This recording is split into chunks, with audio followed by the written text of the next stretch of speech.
graduated audiovisual production at the University of Costa Rica and got a master in theory and practice of creative documentary at the Autonomous University of Barcelona in Spain in 2011. And this is her first documentary.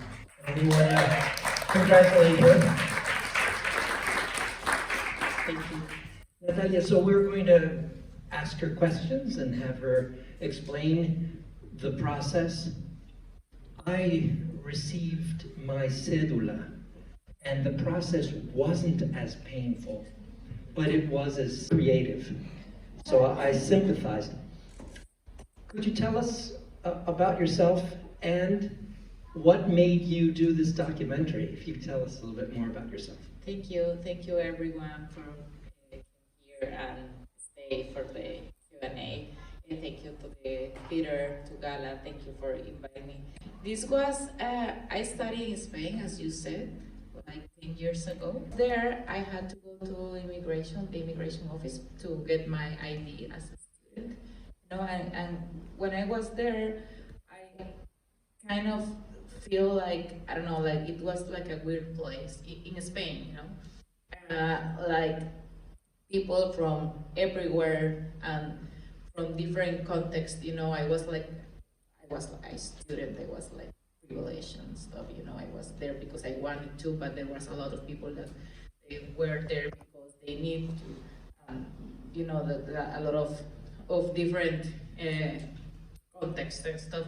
And when I was there, I feel like it was like a strange place. I started to think about how was that place in Costa Rica, you know, because you never think, if you live in the country, you never think about how the other people, how the foreign people, yeah, how the foreign people are having like a bad time to, you know, because you read in the papers like a lot of immigrants and stuff, and you know, but you never think like they only go, like, you know, like how the people go through a lot of trouble to like work and get the family from their countries, you know. So that was the first moment I started to think about that, like, okay, I want to go to Costa Rica and see how it's there, how we treat foreign people. ¿Y cómo se sintió? How did it feel to see your movie here in Washington and in the United States? It's really exciting for me because I was telling you before, because I premiered this film just before the pandemic, like in November 2019, and yeah, like a couple of months and the pandemic started, so I haven't had the chance to talk to the audience almost never, you know. So for me it's very exciting. I don't know if you have questions or well, let's get an opportunity. Senor. Just basically want to maybe they covered this at the very beginning of the film. How did you gain the accent? Yeah, with patience. A lot of patience. Yes, I filmed this film in 2017. Thank you. And I started the investigation process in 2015, 2015. So like 5 years of patience, you know, like I start like going there and just like look, you know, like observation, you know, and then I start like to talk.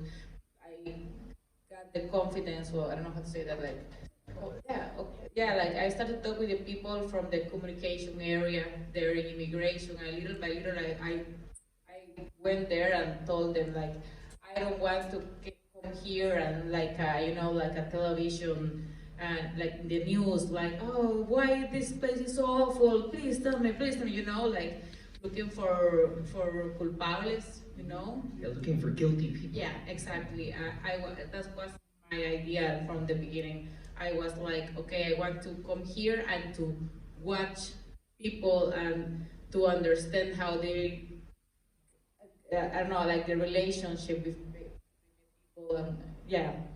So yeah, I started like little by little, and then they gave me permission to go with my notebook, you know, and then I could go with a camera and then I could go and record a teaser, and then I don't know how I got the permission from the direction of the immigration. Yeah, but I say like that, but 5 years, you know. And one thing, I complain a lot about not having money. I like laughing about that and not that much, you know, but I do complain a lot. They say, I didn't have the money, I didn't have the money. But the one thing that let me didn't have any money and any sponsor and anything is that I did what I wanted, you know. This is the film I wanted to do, and it was I wanted to do, and you know, hago lo que me da la gana, ¿no? Entonces, that's like, so yeah, I think I accomplished because, yeah, I don't know, it was hard, it was a lot of time and effort, but at the end, I got the film, lo mejor que pude hacer con lo que tenía. I did the best that I could with what I had. So then I wanted to have like a lot of options, you know, like, I don't know, like 15 characters to choose, you know, but I didn't.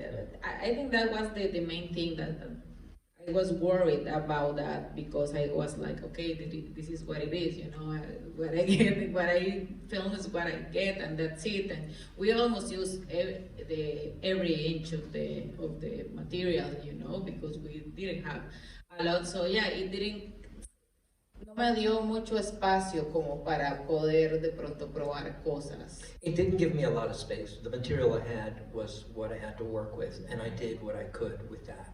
Exacto, so yeah, si pudiera cambiar algo sería haber podido tener más tiempo. Yeah, if I could have changed, something would be to add more time. It's hard, you know, in Central America and in Costa Rica, because it's a lot of time we get in the development and to raise the money and all that stuff. But I love it. I can't help it, you know. It's what I want to do in life. So yeah, I'm writing my next film right now.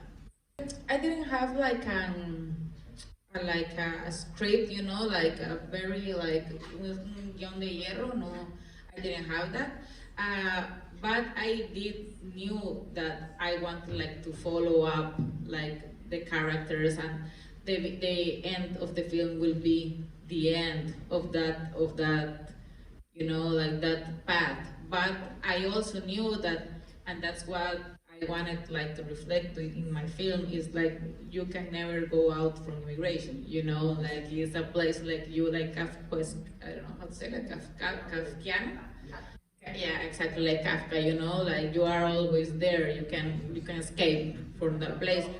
But I wasn't really 100% sure how it was to end. It was going to end, but with the in the edition process, I figured it out. Well, we want to thank Natalia Solórzano for sharing this evening with us. Muchas gracias a todos. Gracias.